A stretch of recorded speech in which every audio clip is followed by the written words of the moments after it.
2, 3.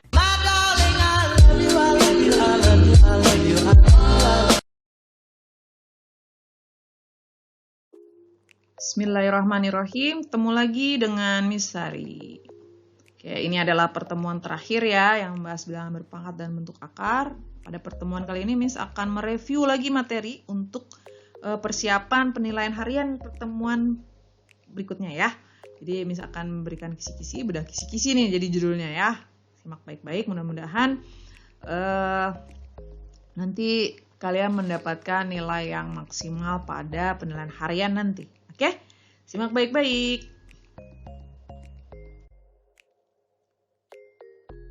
Ulangan nanti ya akan terdiri dari 20 soal. 15 soal pilihan ganda dan 5 soal esai. Nah, poin pertama, Miss akan bahas tentang konsep bilangan berpangkat. Itu hanya ada satu soal pilihan ganda.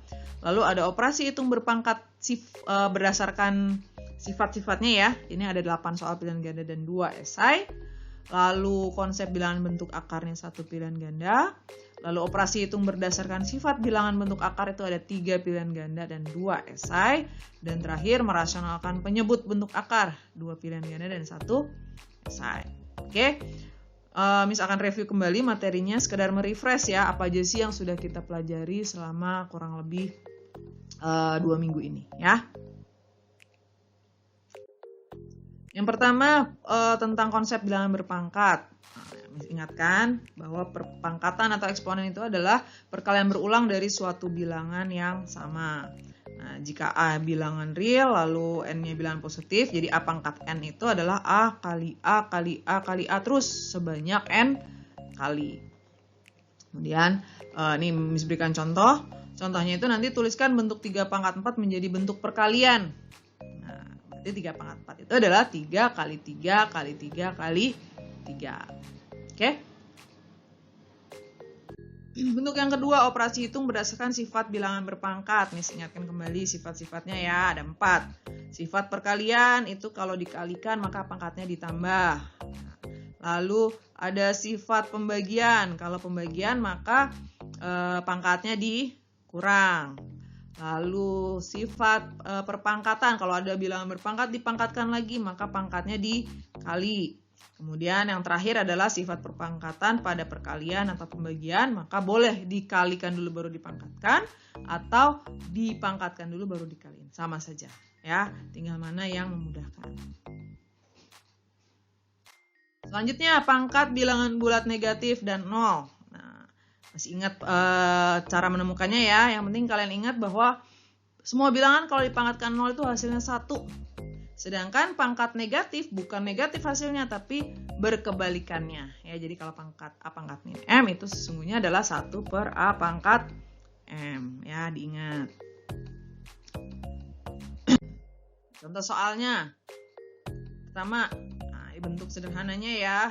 Kalau bentuk seperti ini kita hanya fokus dulu nih pertama. Kalau min 2A pangkat 3 berarti min 2-nya kita pangkatin 3, A-nya juga kita pangkatkan 3. Demikian juga 3B pangkat 3, maka 3-nya kita pangkatin 3, B-nya juga kita pangkatkan 3.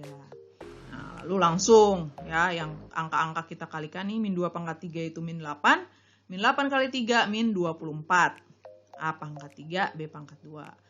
Yang di bawah 3 pangkat 3 27. Jadi 27 A pangkat min 2, B pangkat 3.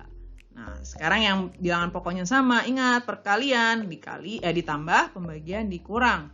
A-nya itu 3 dikurang min 2. B-nya 2 dikurang 3. Sehingga hasil akhirnya adalah min 8 per 9. A pangkat 5, B pangkat min 1. Contoh yang kedua. Bagaimana kita menemukan nilai X kalau pada persamaan. Nah, pertama kita rubah dulu nih 32. Akar pangkat 3 dari 32 itu adalah 2 pangkat 5 per 3.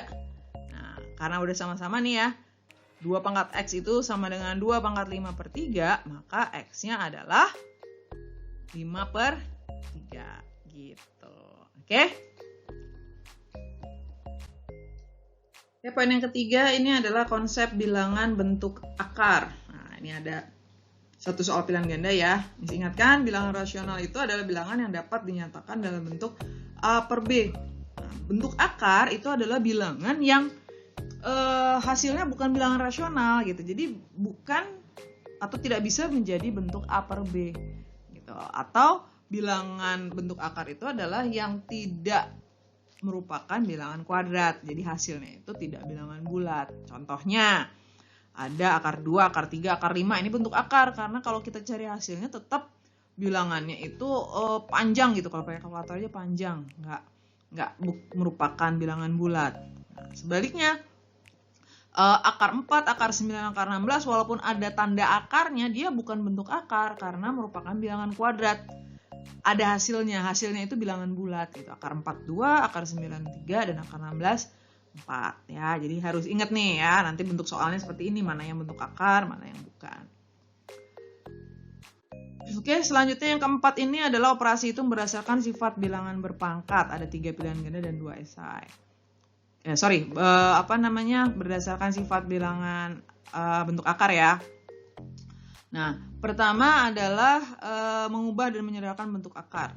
Nah, bagaimana mengubah bentuk akar? Ingat, mengubah bentuk akar adalah dengan cara merubah bentuk akar tersebut menjadi bentuk eksponen. Jadi kalau ada akar pangkat n dari A pangkat m ya sama dengan A pangkat m per n. Jadi dalam per luar gitu ya. Nah, contohnya ini ya, karena pangkat 3 dan 16, ingat 16-nya kita sederhanakan dulu. Jadi 2 pangkat 4, maka akar pangkat 3 dari 16 adalah 2 pangkat 4 per 3. Selanjutnya, bagaimana cara menyederhanakan bentuk akar? Yaitu dengan merubah menjadi bentuk perkalian. Tapi salah satunya harus bisa diakarkan. Contoh, akar 50 itu rubah jadi 25 kali 2. Kenapa 25? Karena 25 bisa diakarin. Ya, jadi akar 50 itu adalah akar 25 kali akar 2. Akar 25-nya 5. Maka bentuk sederhana dari akar 50 adalah 5 akar 2. Oke.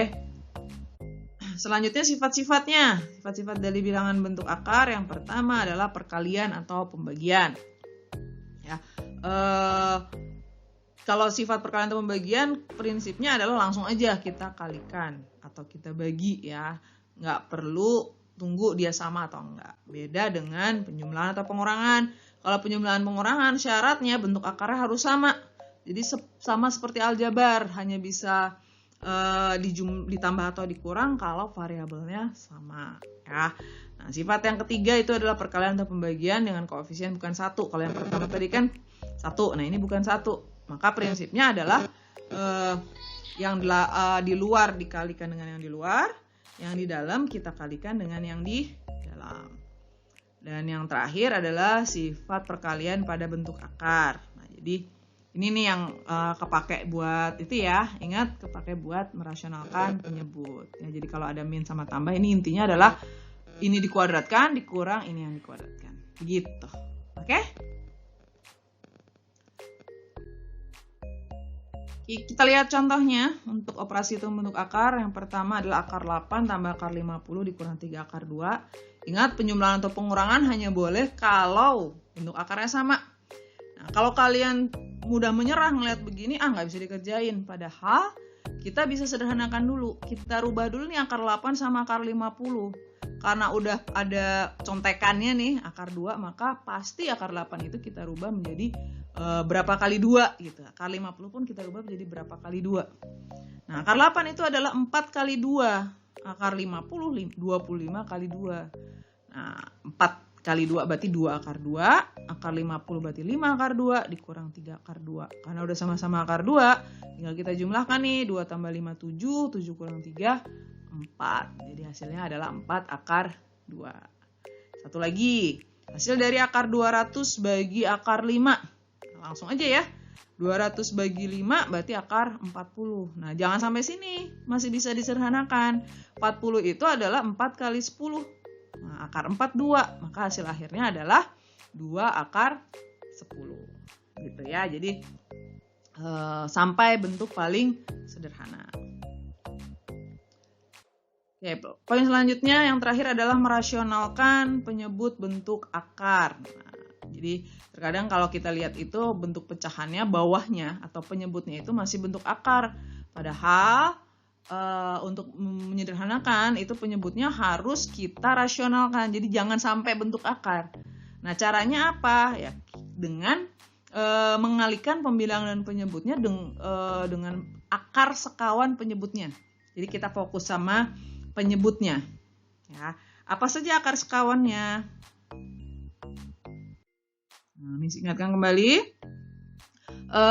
Bentuk-bentuk sekawannya, pertama, jika penyebutnya bentuknya akar B, maka sekawannya juga akar B. Jadi baik pembilang maupun penyebutnya kita kalikan dengan akar B.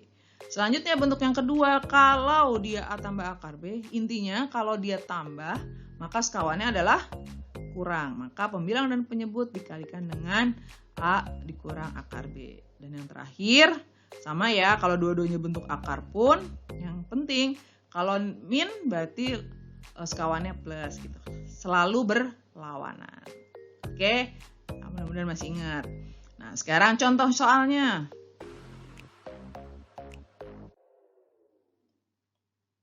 Yang pertama, bentuk sederhana dari 2/3 tambah akar 5.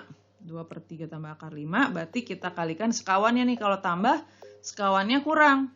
Maka pembilang dikali 3 kurang akar 5, penyebutnya pun dikalikan 3 kurang akar 5. 2 kita kalikan, lalu ini ingat ya, 3 kuadrat dikurangi akar 5 kuadrat. Jadi 2 kali 3 min akar 5/4. Nah, ini sederhana kan? Sama-sama dibagi 2, hasil akhirnya adalah 3 min akar 5/2. Satu lagi contoh soal, kalau yang dua-duanya akar, maka sekawan dari akar 5 kurang akar 8, kita kalikannya akar 5 tambah akar 8. Yang bawahnya, akar 5 dikuadratkan, akar 8 dikuadratkan. Ini kali pelangi ya. Akar 7-nya kita kalikan akar 5 tambah akar 8, akar 5-nya pun kita kalikan akar 5 tambah akar 8. Hasilnya itu adalah, ini sederhanakan langsung ya, akar 8 itu 2 akar 2. Akar 7 kali akar 5, akar 35. Nah, akar 7 kali akar 8, akar 8-nya 2 akar 2. Berarti akar 7 kali 2 akar 2, jadi 2 akar 14. Akar 5 kali akar 5, jadi 5. Akar 5 kali akar 8, berarti akar 5 dikali 2 akar 2. Jadi 2 akar 10. Ya, bawahnya 5 kurang 8. Sehingga hasil akhirnya adalah akar 35 ditambah 2 akar 14 kurang 2 akar 10 dikurang 5/-3. Oke, kurang lebih seperti itu ya. Jadi materinya hanya itu aja kok. Ya, cuman 20 soal, 15 pilihan ganda, 5 esai. Ya, cuman konsep bilangan berpangkat, sifat-sifatnya, lalu bentuk akar, konsepnya, operasi hitungnya, menyederhanakan bentuk akar, terakhir merasionalkan penyebut bentuk akar. Insya Allah bisa. Asalkan selama pembelajaran kemarin ini kalian benar-benar mengikuti ya. Soal latihannya benar-benar dikerjakan, difahami, insya Allah hasil ulangannya pun maksimal. Oke, sukses buat kalian nanti di penilaian harian. Mudah-mudahan semuanya mendapatkan nilai yang maksimal. Mohon maaf jika ada kesalahan dan kita ketemu lagi di video Misari berikutnya.